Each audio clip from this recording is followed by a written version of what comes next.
Tantalus, son of Zeus, and the nymph Pluto, not to be confused with Pluto, invite Zeus and the other gods to dinner.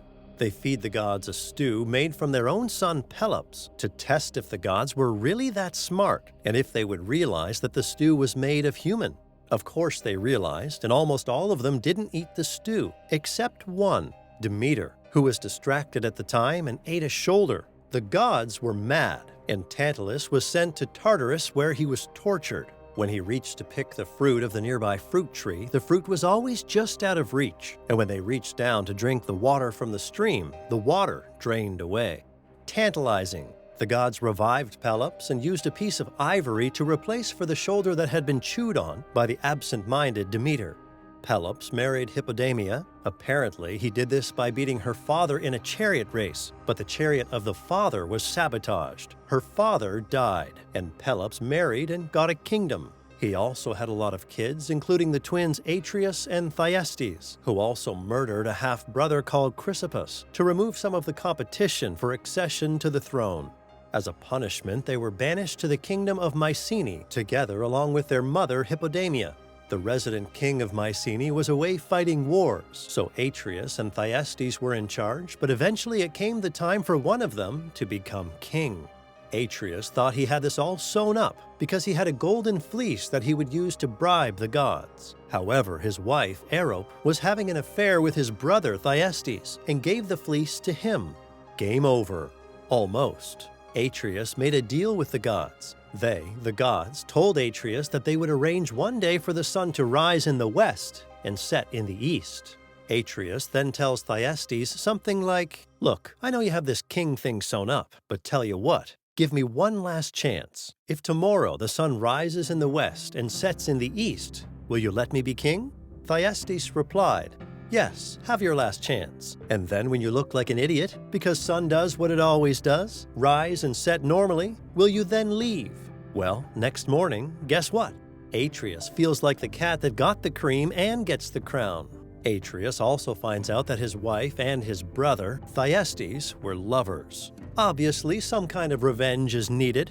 Atreus went back through his family history looking for ideas and came across his grandfather Tantalus's cookbook. Shortly after, he invited his brother for dinner and served a nice stew containing, yes, you guessed it, the flesh of some of Thyestes' sons. Following the rules in place at the time, it was Thyestes who got banished for eating human flesh. Thyestes was unimpressed and went to consult with the oracle.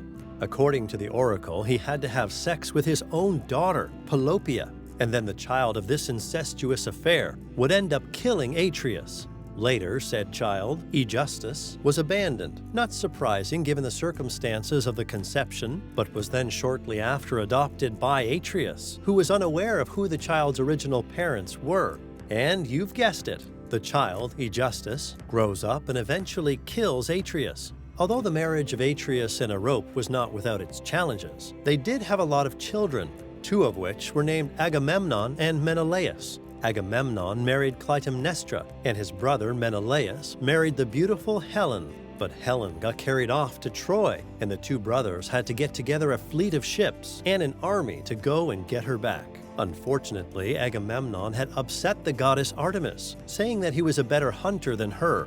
Artemis took revenge by causing the winds to stop blowing so that Agamemnon's ships were completely stuck and could not sail to Troy. Given the circumstances, Agamemnon did what any self-respecting mythological hero would do. He sacrificed his daughter, Iphigenia, to please the gods, which worked, of course. The winds started to blow again, and Agamemnon and Menelaus left for Troy, where they were eventually victorious. But back home, Clytemnestra was not at all happy that her daughter had been sacrificed. She took Aegisthus, yes, him again, as her lover and plotted her revenge. When Agamemnon returned home after the victory against Troy, Clytemnestra stabbed him to death just as he was about to have a bath. This unending cycle of despair was finally broken by Orestes, the son of Agamemnon and Clytemnestra. Encouraged by his sister Electra, he murdered his mother and then spent many years wandering through the world, praying and begging the gods for forgiveness. The gods eventually gave in, and the curse was finally broken. Thanks for watching, and if you enjoy mythology-related content from around the world, please don't forget to like, comment, and subscribe. Until next time!